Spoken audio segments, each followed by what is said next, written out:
90% des femmes qui perdent leurs cheveux font cette erreur. Par ailleurs, je ne me suis pas présenté, mais moi je m'appelle Jérémy Mercier, je suis donc expert capillaire et tricologue depuis près de 5 ans. Mon expertise actuelle se concentre surtout sur les différentes formes d'alopécie androgénétique chez les femmes, mais je me suis aussi beaucoup formé, j'ai beaucoup étudié la nutrition dans la chute et les vraies solutions qui marchent. Peut-être que tu manges sainement, peut-être que tu fais attention, mais pourtant tu perds encore tes cheveux. Le problème, ce n'est pas ce que tu manges, le problème, c'est ce que ton corps n'absorbe pas. Aujourd'hui, je vais donc te montrer les 5 nutriments essentiels que 90% des femmes ignorent. Je vais donc te montrer également un protocole 90 jours que tu peux mettre en place dès demain pour stopper drastiquement ta chute. Le concept secret de médecine holistique que j'ai appris après 5 ans d'expérience dans le domaine et que je vais te donner ici et qu'on ne t'a jamais montré par ailleurs.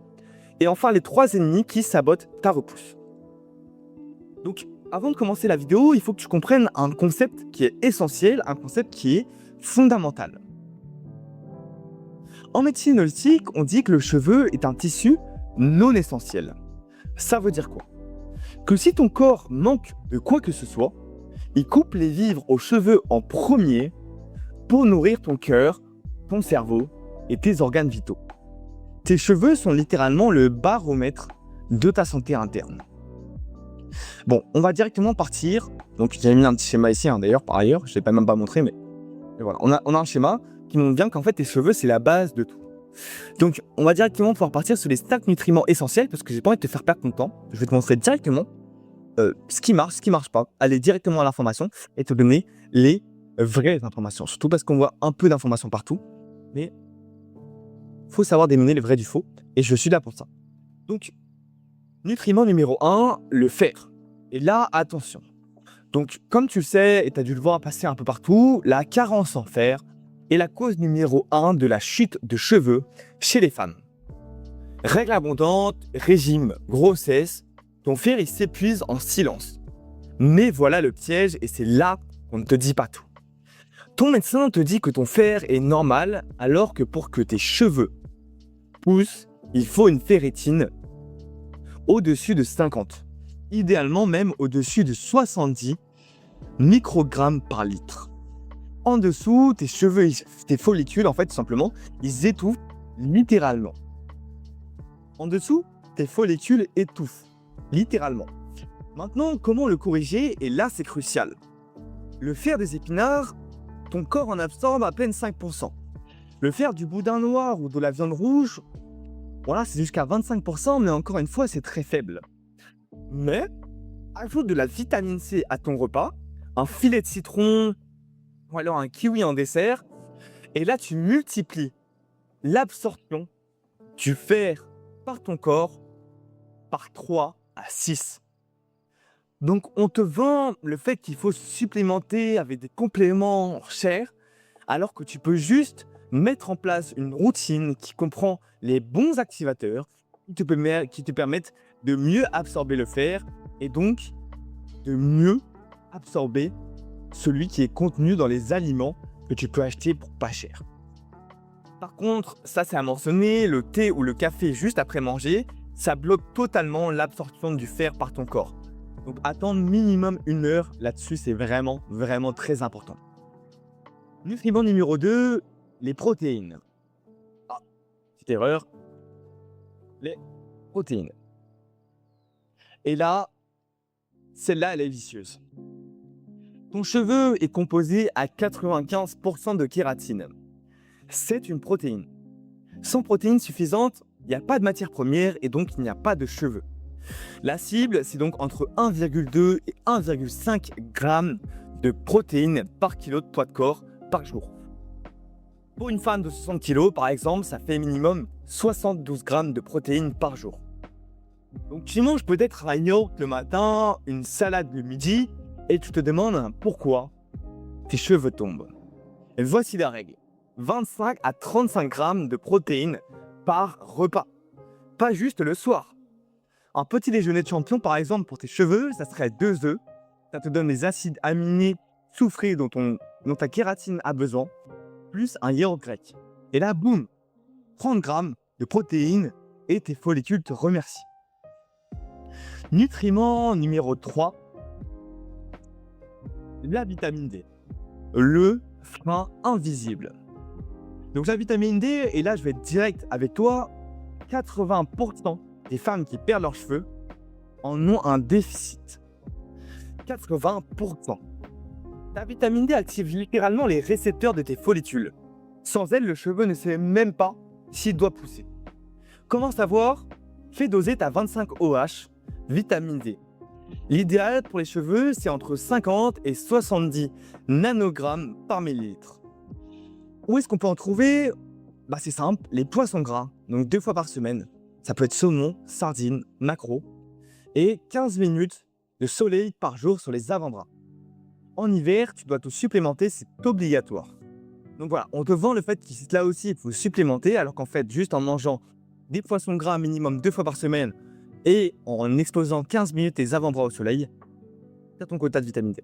Donc pas besoin d'aller claquer son argent dans les suppléments inutiles. On n'est pas là pour ça, on n'est pas là pour perdre et jeter de l'argent par les fenêtres, évidemment.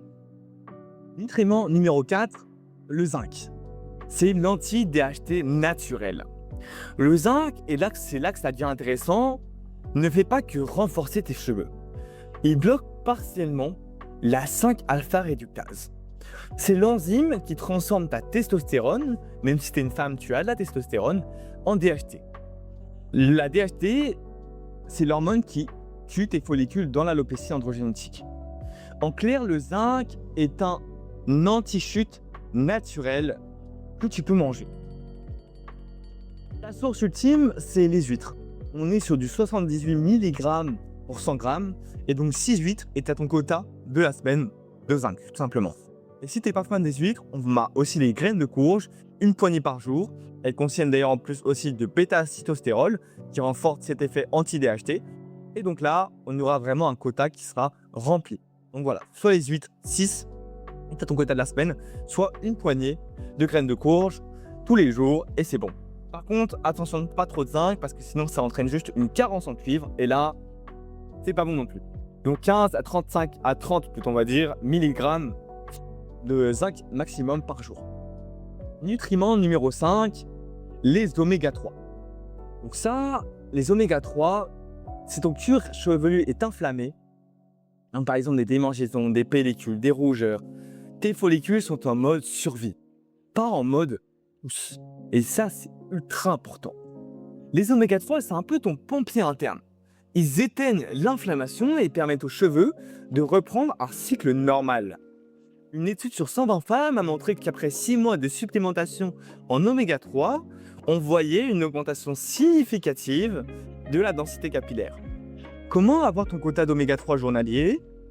2 portions de poisson gras par semaine, donc sardines, maquereau, saumon sauvage, ou alors une cuillère d'huile de lin par jour si tu es végétarienne.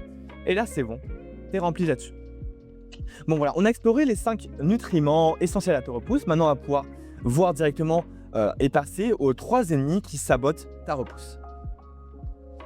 Donc à la première chose, on a le sucre raffiné. Le sucre raffiné provoque des pics d'insuline qui augmentent tes androgènes. Et plus d'androgènes égale plus de chute. Plus d'androgènes, excusez-moi. C'est mathématique. L'ennemi numéro 2, c'est les régimes drastiques. Tu perds 5 kilos en un mois. Félicitations, 2 mois plus tard, tes cheveux tombent par poignée. Pourquoi? Parce que ton corps pense tout simplement qu'il y a eu une famine. Et donc, comme je t'ai dit juste ici, il va allouer l'énergie sur autre chose que sur les cheveux et il va bloquer l'énergie qu'il alloue aux cheveux en premier. Tes cheveux, comme je te disais, c'est un tissu non essentiel. Et enfin, l'ennemi numéro 3, c'est l'alcool. Alors, je sais que ça peut être un peu le cas de beaucoup d'entre vous, mais pourtant, il faut vraiment faire attention. Parce que l'alcool épuise ton zinc et tes vitamines B. Et enfin, il perturbe tes hormones. Un verre de temps en temps, c'est ok, mais si tu commences à boire tous les week-ends, tes cheveux, ils vont payer la note. Et ça, je te le dis. Bon, maintenant, on passe à la routine concrète par rapport à ça. Alors, au réveil, c'est un verre d'eau avec un demi-citron. Ça prépare ton foie et ça t'aide à booster ta vitamine D. Au petit déjeuner, c'est 2 œufs. Jamais de petit déj sucré et on peut rajouter un avocat pour les bons gras et si possible, si vous n'êtes pas intolérant au lactose, comme j'ai dit précédemment, un yaourt grec, ça aide vraiment à avoir votre quota de protéines du matin. Au déjeuner, on est sur donc une portion de protéines, poulet, poisson, avec des légumes verts et des lentilles pour le fer végétal. Un filet de citron dessus, ça peut aussi beaucoup aider pour l'absorption. Donc voilà. Au niveau d'un petit snack, si vous avez besoin d'un goûter, la collation magique, c'est 2 noix du Brésil pour le sélénium et une poignée de graines de courge pour le zinc. Vous pouvez aussi ajouter quelques amandes pour les lipides. C'est des bons oléages. Excusez-moi. C'est des bons oléagineux. Enfin, au niveau du dîner, on va essayer de rester léger. Poisson ou légumineuse, c'est le plus important. Tu fais ça pendant 90 jours en tout cas. Tu appliques ce plan-là qui est simple. Je n'ai pas essayé de faire quelque chose de complexe, mais si tu as besoin d'un plan plus complet, n'hésite pas à me demander en commentaire et je pourrais t'aider là-dessus. Et ça sera bon. Par ailleurs, n'hésite pas à t'abonner. Je sais que si tu es arrivé jusque-là dans la vidéo, ça veut dire qu'elle t'intéresse et que tu as besoin de ces conseils. Ces conseils, c'est sûrement en vrai les meilleurs conseils que tu peux trouver sur le net à propos de ça. Ici, je ne vais pas te donner du bullshit. Ici, je te donne vraiment des vrais conseils. Des choses qui sont applicables et des choses qui en fait, n'ont pas but de te faire dépenser de l'argent dans des solutions inutiles, mais qui ont but de faire repousser tes cheveux, simplement. Bon, en tout cas, pour conclure, écoute, la nutrition ne va pas guérir une alopécie androgénitique à elle seule, mais elle peut stopper une carence ou une chute qui est en tout cas due à une carence. Optimiser tous tes autres traitements, mais aussi créer un terrain idéal pour ta repousse. Et ça, c'est le plus important. Je ne l'ai pas mentionné, mais en gros, comment on décompose la chute des cheveux, c'est simple. Donc, il y a la préparation à un environnement capillaire, propice, bien, et on a la repousse. Et donc, le problème, c'est que la plupart d'entre vous, vous allez vous focus sur la repousse, sur des traitements qui vont vous aider à faire repousser vos cheveux, alors qu'en fait, il faut se focus sur la préparation d'un environnement capillaire propice à cette repousse-là, pour ensuite mener à une repousse. Et donc, c'est ça la différence. Donc voilà, là ici, ça va permettre vraiment la préparation à cet environnement. Si vous avez besoin d'une vidéo sur les meilleurs traitements, selon moi, pour votre repousse, n'hésitez pas. Je pourrais vous faire ça. Si vous avez des questions également, n'hésitez pas. Je suis là en commentaire pour vous. Je suis très ouvert. Et voilà. En tout cas, si ça vous a plu, n'hésitez pas à vous abonner. J'espère que la vidéo était intéressante et que vous en avez appris beaucoup. Si c'est le cas, vous abonnez, un petit like, un petit commentaire, ça aiderait de fou. Sur ce, je vous laisse. À demain ou après-demain pour une prochaine vidéo toujours plus intéressante. C'était Jérémy Mercier. Merci à vous de m'avoir écouté.